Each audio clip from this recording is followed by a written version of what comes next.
Alright, what's up guys? We have a brand new deck profile today, Zombie World. Very exciting to bring this to you.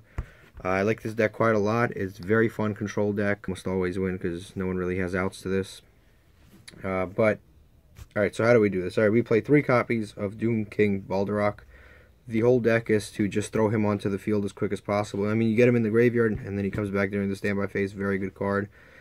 He loses to Called by the Grave, but I mean, other than that, you know, this deck is once per chain, but you can use both effects in a turn, which is kind of crazy. Very, very good effects. Very good card. I kind of like the boss monster. The deck helps you control, and you know, he comes back for free every turn, which is really good. So you play 3 of him, and so a lot of people play 2, but I play 3 because, one, I really want to get him out, but most importantly, I want to just if I need to, I'll just side one of them out. I like to have more of the combo pieces available in the deck just to side out. I play 3 copies of Glow Up Bloom. It's a tuner level 1, so you can summon it out with 1-for-1.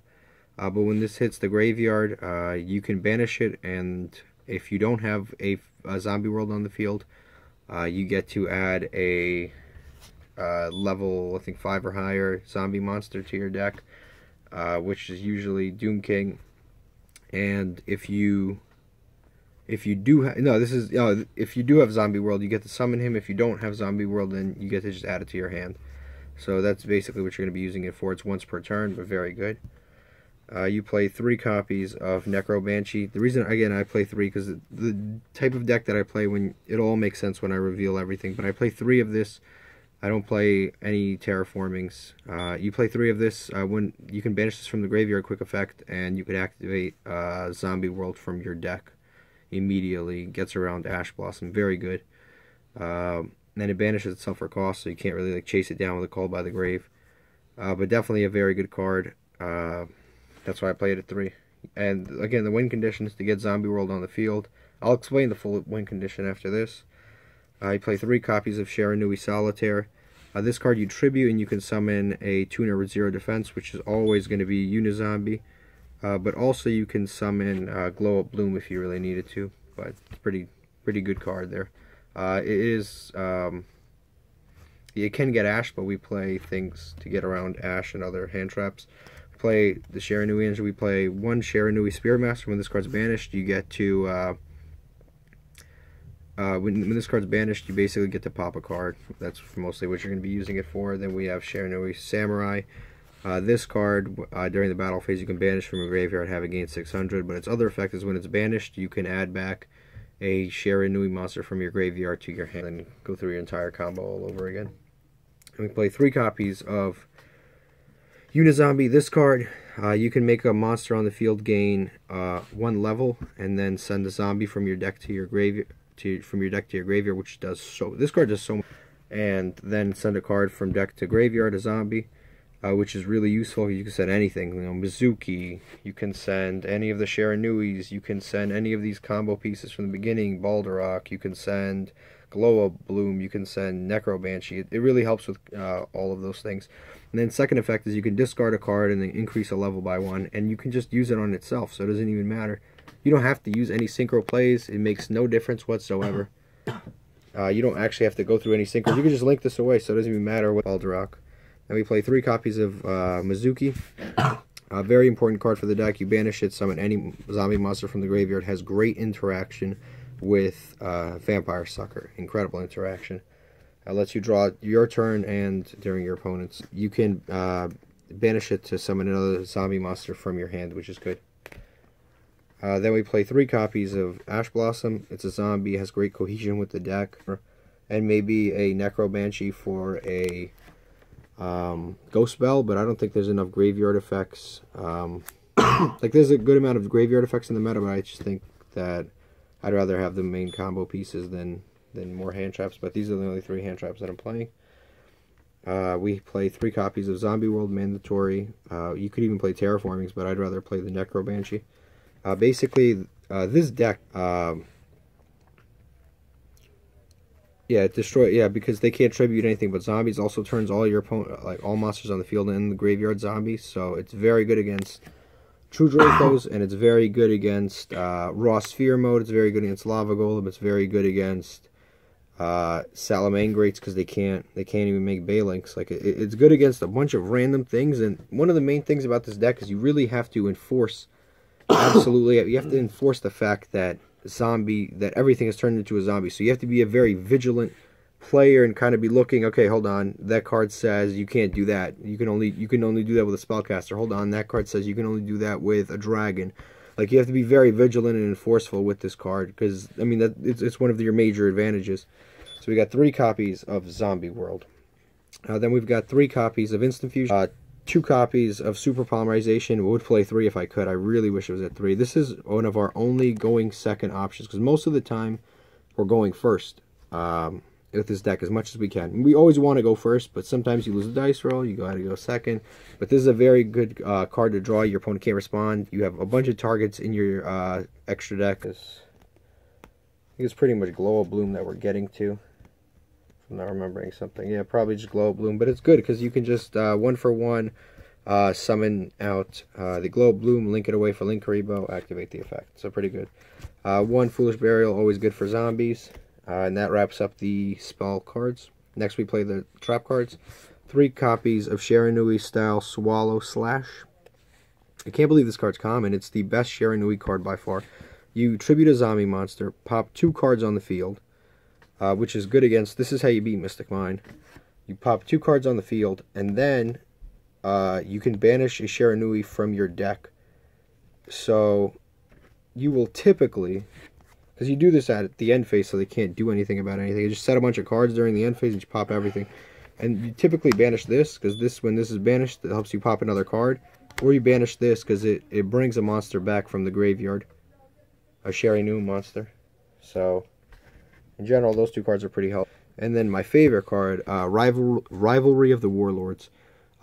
Basically, like I said, you have to be vigilant with the Zombie World. Everything on the field becomes a zombie.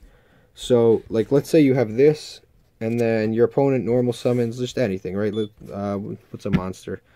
They normal summon, let's say they normal summon an Ojama monster, just for demonstration purposes.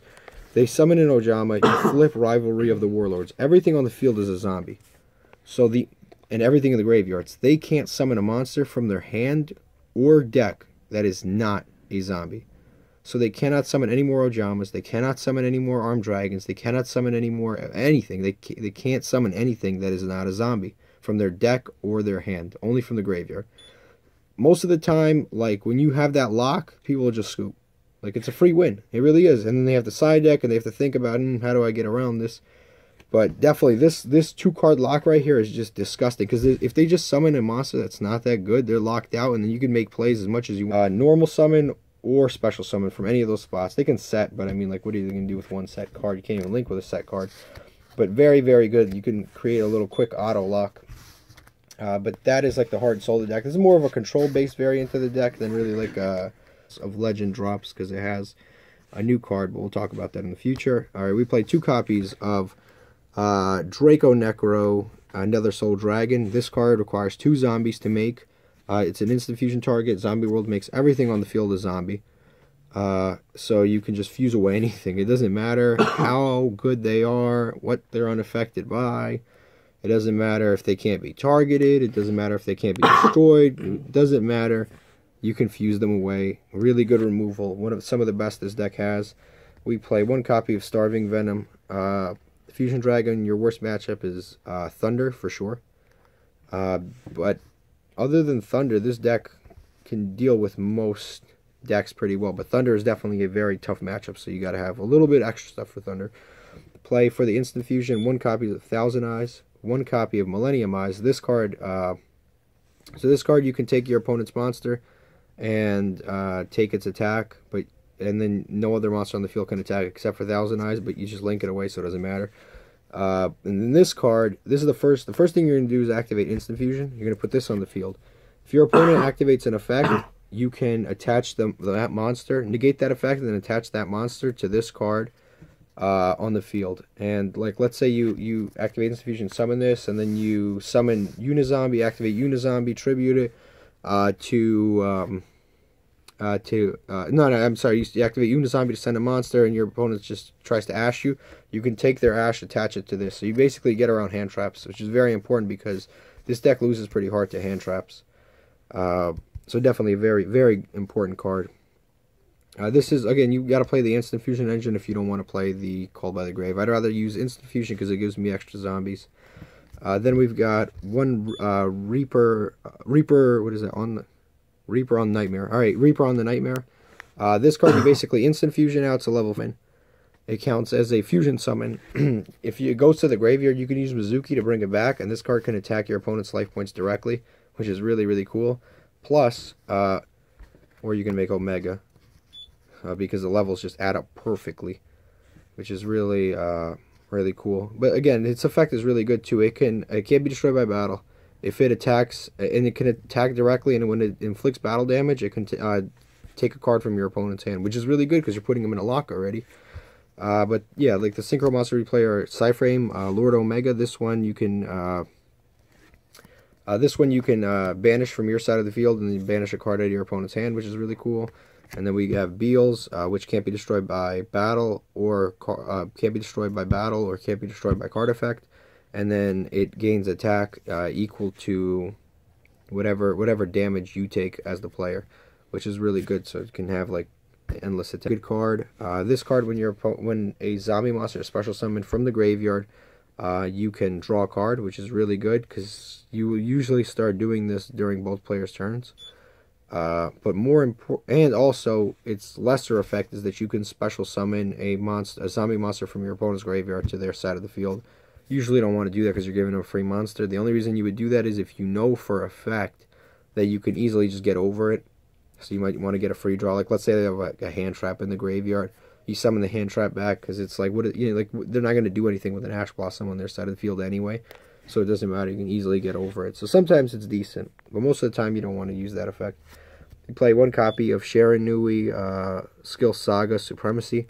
This is just a bigger monster. The only reason I play is sometimes you just want to link stuff away, make some more link zones, but it's an okay card. I'm probably going to cut it once the new zombie cards come out in Battles of Legend. One Borolo Dragon, and most importantly, 2 Linkaribos for our level 1s. Keep our plays going.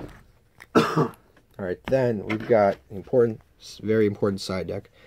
3 copies of Psyframe Gear Gamma and 1 copy of Psyframe Driver. You're already playing Psyframe Lord Omega, very important.